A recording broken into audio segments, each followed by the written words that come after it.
بسم اللہ الرحمن الرحیم۔ جماعت سال اول، آج ہم پڑھیں گے فیض احمد فیض۔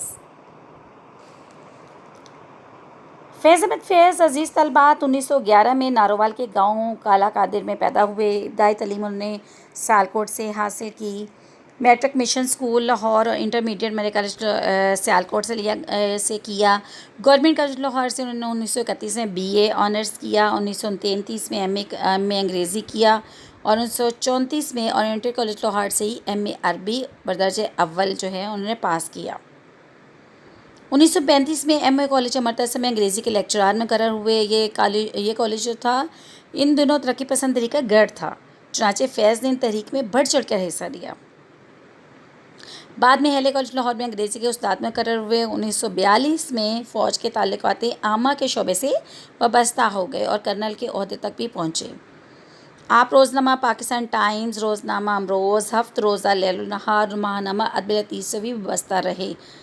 عزیز طلبات، اگر کہا جائے کہ فیض احمد چونکہ اشتراکیت پسند تھے، راولپنڈی سازش کیس میں بھی 4 برس انہوں نے قید کاٹی۔ ان کو جو ہے نوبل پرائز، نوبل انعام کے لیے بھی نامزد کیا گیا۔ فیض جو ہے 20 نومبر 1984 کو انتقال کر گئے۔ فیض نے نظم و غزل دونوں میں طبع آزمائی کی اور کامیاب رہے۔ رومانی محبت کے لطیف جذبات کا بے ساختہ اظہار، غنائیت، ترنم، رجائیت اور سوز ان کے کلام کی نمایاں خصوصیات ہیں۔ انہوں نے روایتی الفاظ و ترکیب اور علامتوں کو نیا مفہوم دیا اور ان میں سیاسی معنویت پیدا کی۔ فیض نے بلا شبہ ایک نسل کو متاثر کیا۔ نقش فریادی، دست صبا، زندان نامہ، دست تہسنگ، سرے وادی سینا، شام شہر یاراں اور میرے دل میرے مسافر ان کے مجموعے ہائے کلام ہیں۔ نسخہ ہائے وفا کے نام سے ان کی شعری کلیات بھی شائع ہو چکی ہیں۔ جی عزیز طلبہ، یہ مختصر سا تعارف تھا۔ اب ہم باقاعدہ ان کا غزل نمبر 1 جو ہے اس کو پڑھیں گے۔ نہ گواؤ ناوک نیم کش، دل ریزہ ریزہ گوا دیا، جو بچے ہے سنگ سمیٹ لو، تنے داغ داغ لٹا دیا۔ نہ گواؤ ضائع نہ کرو، ناوک تیر، نیم کش آدھ کھنچے ہوئے، دل ریزہ ریزہ ٹکڑے ٹکڑے، تنے داغ داغ یعنی دل زخمی ہو جانا، دل زخموں سے چور جسم۔ جیسے کہ پہلے بتایا چکا ہے کہ دیکھیں جو فیض کی شاعری ہے وہ کس پہ مبنی ہے؟ حقیقت اور رومان۔ اگر کہا جائے کہ فیض کی شاعری حقیقت اور رومان کے حسین منتاج کا وہ پیش کرتی ہے۔ ان کی محبوب کا تصور کبھی گوشت پوش کی عورت کے روپ میں اور کبھی جو ہمیں آدرش اور نظریے کی شکل میں ابھرتا ہوا نظر آتا ہے۔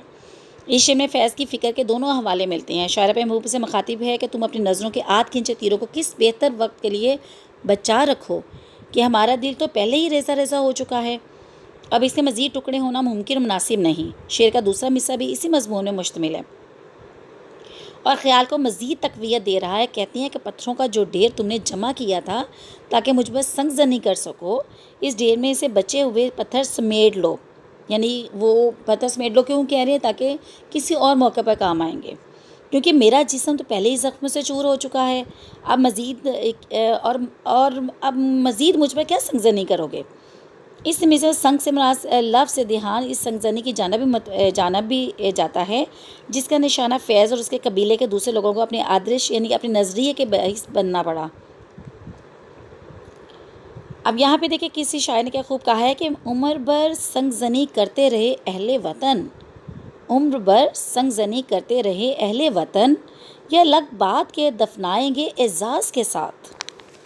جی عزیز طلبات، شعر نمبر 2۔ میرے چارہ گر کو نوید ہو، میرے چارہ گر کو نوید ہو، صفِ دشمناں کو خبر کرو، وہ جو قرض رکھتے تھے جاں پر وہ حساب آج چکا دیا۔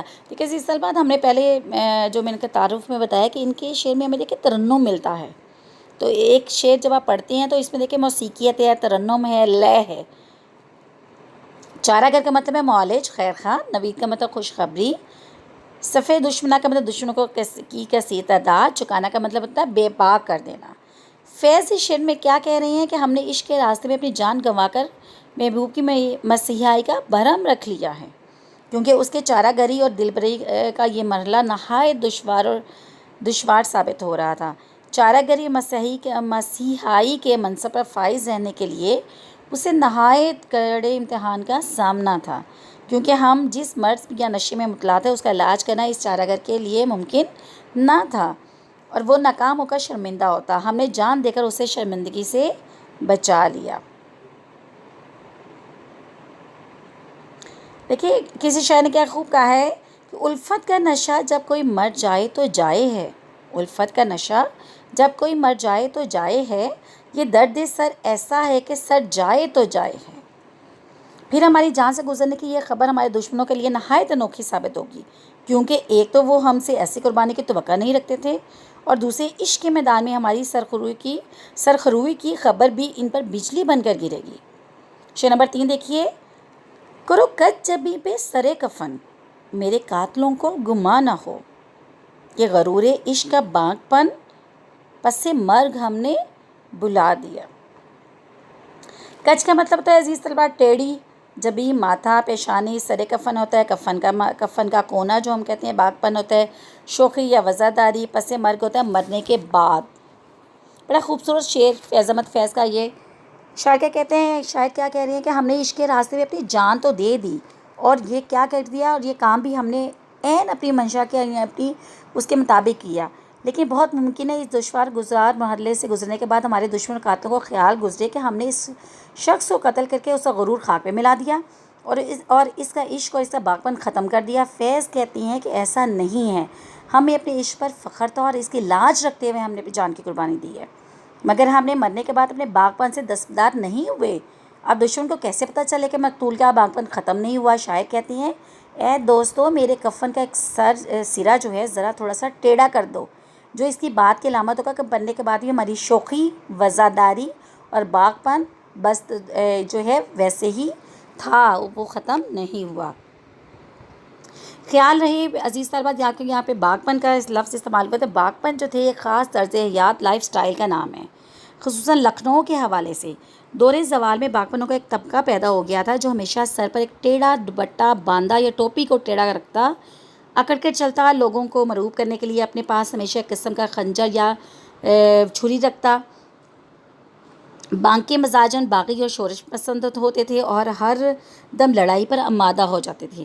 اصل میں بانگ کہتے ہیں سپہ گر کا ایک خاص فن تھا جس میں وہ دو شخص بالمقابل بیٹھ کر خاص قسم کی چھریوں سے ایک دوسرے پر وار کرتے تھے۔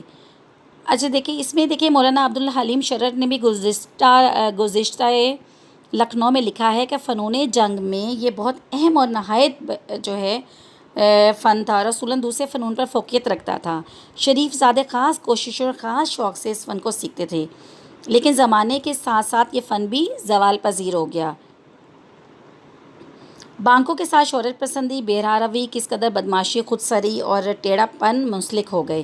بہرحال فیض کے شعر میں بانگ پن جو اچھے معنوں میں آیا ہے، اور وہ کہتی ہے کہ عشق نے ہمارے اندر جو احساس فخر اور جو افتخار پیدا کر دیا تھا وہ مرنے کے بعد ہی قائم و دائم ہے۔ جی سلوات شعر نمبر 4، ادھر ایک حرف کے کشتنی، یا لاکھ عذر تھا گفتنی، جو کہا تو سن کے اڑا دیا، جو لکھا تو پڑھ کے مٹا دیا۔ کشتنی کا مطلب ہے مارے جانے کے قابل، عذر کا مطلب بہانہ، جواز، گفتنی کا مطلب ہے بیان کے قابل، کہنے کے لائق۔ اب دیکھیں عزیز طلباء، یہاں پہ کیا ہے، بات چیت اور گفتگو کا ہنر انسان کے لیے اللہ تعالیٰ کی ایسی عطا ہے، اس کے ذریعے وہ کیا کرتا ہے، وہ لاکھوں مسائل اور سینکڑوں الجھنوں کو سلجھانے میں کامیاب ہو جاتا ہے، اور جہاں بات چیت و مکالمے کا عمل ختم ہو جاتا ہے وہاں کئی طرح کے مسائل سر اٹھا لیتے ہیں یا اٹھانے لگتے ہیں۔ جیسے کسی شاعر نے کیا خوب کہا ہے کہ دلوں کی الجھنیں بڑھتی رہیں گی، دلوں کی الجھنیں بڑھتی رہیں گی اگر کچھ مشورے باہم نہ ہوں گے۔ دیکھیں یہ پورے شعر کا ایک طرح کا خلاصہ ہے۔ اس شعر میں بھی شاعر کا یہی المیہ نظر آتا ہے کہ شاعر کے پاس اپنے نظریے اور موقف کے حوالے سے ہزاروں دلائل ہیں، لیکن اس کے چاروں طرف زبان بندی کا دستور نافذ ہے۔ اسے اپنی صفائی میں کچھ کہنے کا موقع دیے بغیر واجب القطر قرار دیا گیا ہے، یعنی کہ آپ کسی کی بات سنے بغیر اس کو کیا کر دیں، اس پہ فیصلہ صادر کر دیں۔ ان ساری پابندی کے باوجود اگر اس نے کچھ کہنے کی جسارت کی تو اس کی بات پر غور کرنے کے بجائے اسے ہنسی میں اڑا دیا گیا، اور اگر کبھی اس نے اپنے موقف کی تحریری وضاحت شروع کی تو اس کی تحریر کو کوئی وزن دیے بغیر اسے مٹانے پر سارا زور صرف کیا گیا۔ یہ حقیقت ہے، دیکھیں عزیز طلبات، کہ جب معاشرے میں ایک طرف اچھائی اور ایک طرف برائی ہے تو ہمیشہ اچھائی کو ختم کرنے کے لیے برائی زور پکڑے گی اور بہت زیادہ تعداد میں ہوگی۔ چاچے وہ کہتی ہیں کہ ہمارے حریف ہمارے عشق کو خام خیال کرتے ہوئے کیا کر رہے ہیں، ہمارے ارمانوں کے ہر صرف کچلنے پر تلے ہوئے ہیں۔ شعر نمبر 5، جو رکے تو کوہ گراں تھے ہم، جو چلے تو جہاں سے گزر گئے، رہے یار ہم نے قدم قدم تجھے یادگار بنا دیا۔ کوہ گراں کا مطلب ہوتا ہے وسیع و عریض، جہاں سے گزرنا، جان قربان کر دینا۔ رہے یار عشق کا راستہ محبوب کی گلی۔ فیض احمد فیض غزل کے اس آخری شعر میں کیا کہہ رہے ہیں کہ ہم نے جب ایک بار عشق کا راستہ اختیار کر لیا تو پھر اس پر ڈٹ گئے، اس راستے میں نہ تو کبھی ہمارے قدم ڈگمگائے اور نہ ہی ہم انجام کے خوف سے ہماری رفتار سست پڑے، بلکہ ہم عشق کے اس میدان میں جان ہتھیلی پر رکھ کر آئے ہیں۔ یہی وجہ ہے کہ راستے میں اگر کوئی ثابت قدمی کا مظاہرہ کرنے کا جو وقت آیا تو ہم نے پہاڑ کی استقامت کا ثبوت دیا۔ اور پھر کیا کہہ رہے ہیں کہ اس راستے پہ چلتے ہم ہیں تو ابھی راہ میں ہیں سنگے گراں، اور اس راستے پہ چلتے ہوئے کبھی صبر کے اور صبر و عزم کی مثالیں قائم کرنا پڑیں، کہیں جان کا نذرانہ پیش کرنا پڑا۔ جو لوگ ان مراحل کو بحسن خوبی طے کرتے ہیں وہ اس راستے میں قدموں کے ایسے نشان چھوڑ جاتے ہیں جو آنے والوں کے لیے مشعل راہ بن جاتے ہیں، اور یہ راستہ ان کی یادوں کی مہک اور کارناموں کی گون سے ہمیشہ کے لیے امر ہو جاتا ہے۔